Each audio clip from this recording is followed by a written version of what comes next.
The Sky Above London, Part 1. London, 1940. The air was sharp with autumn chill, and the sound of distant sirens haunted the cobbled streets. The war had come to England's doorstep, and in the skies above, the battle for the nation's survival had begun. William "Will" Carter stood beside his Supermarine Spitfire at a small RAF airfield outside the city. Only 22, he looked far too young to be a soldier. Yet his eyes, tired and steady, told a different story. The same war that had taken his father in the Great War had now asked for him. He wiped a smudge of oil from his cheek and tightened his flight gloves. The radio crackled with another update from Command Luftwaffe. Bombers had been spotted crossing the channel. A wave was coming. Will didn't speak much. He was the kind of man who let silence carry the weight of his thoughts. But there was one person who heard him clearly: Elsie Monroe, the quiet girl who worked as a portrait artist in a small studio on Fleet Street. They'd met by chance in the spring, and now a letter passed between them almost every other day. That morning, before climbing into his cockpit, Will sat on the edge of his bunk and wrote one more letter. "If I don't return, tell the world I flew because I loved. I loved the sky, I loved my home, and most of all, I loved you." Outside, engines roared to life one by one. The pilots moved like ghosts across the tarmac, knowing some among them would not see tomorrow. As Will pulled his goggles over his eyes, he glanced at the photograph. Tucked inside his flight jacket, a sketch Elsie had made of him, smiling beneath a tree in Hyde Park. It reminded him why he fought. Then, without fanfare, the Spitfire screamed down the runway and soared into the pale sky. Somewhere far to the south, the enemy was coming. Will Carter had a single mission: defend the sky, defend home, and return if fate allowed. Clash in the Clouds, Part 2. The sun had barely risen when Will Carter's Spitfire broke through the fog-draped skies over the English Channel. The early morning air was thick with tension, and even the clouds seemed to hold their breath. Flying in tight formation with his squadron, Will scanned the skies ahead. Then radio chatter burst through his headset. "Bandits.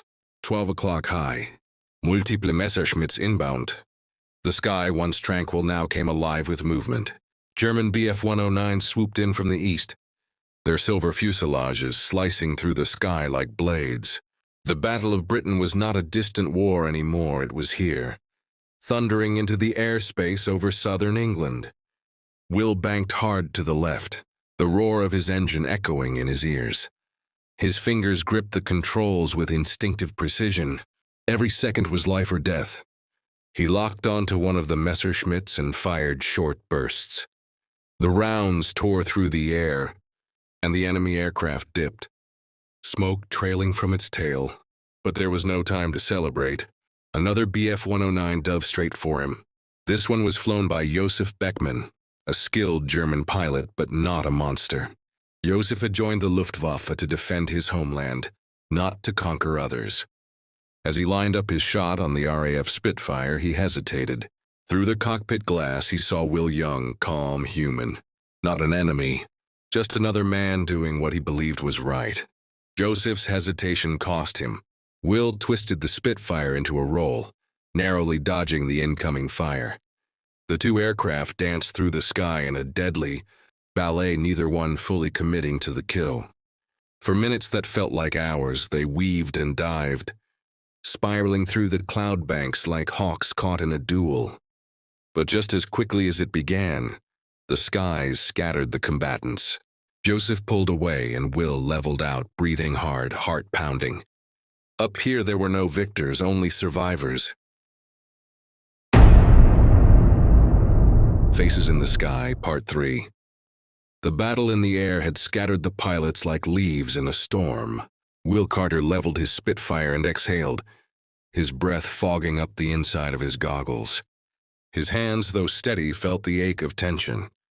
The adrenaline still surged, but the sky had grown quiet, too quiet. Below him, England's patchwork fields rolled out like a blanket of gold and green. serene and untouched by the chaos that had unfolded just moments before. But Will was not alone. A few hundred feet to his right, the Messerschmitt Bf 109, piloted by Joseph Beckman, was still flying, trailing light smoke, its engine struggling but alive. They had been enemies seconds ago, and yet neither had pulled the trigger in the final moment. Will watched the German fighter glide beside him. For the first time there was no chase, no violence, just two young men, both no older than 25, suspended in a war neither of them had asked for. Their eyes met across the open sky. Joseph, battered but breathing, raised one hand slightly, just enough to be seen. Not a wave, not surrender, just acknowledgement. Humanity, buried beneath layers of uniform and orders, found a brief crack in the armor. Will gave a small nod in return. He could have finished him. But what would it have meant? One more kill? One less son returning home? No, that wasn't why he flew. Joseph peeled away gently, banking toward the coastline. The engine coughed but held. Will turned back toward base. The silence of the sky no longer heavy, but strangely comforting. In his jacket pocket, the letter he wrote to Elsie still remained. Tell the world I flew because I loved. And in that fragile, fleeting moment, he believed those words more than ever.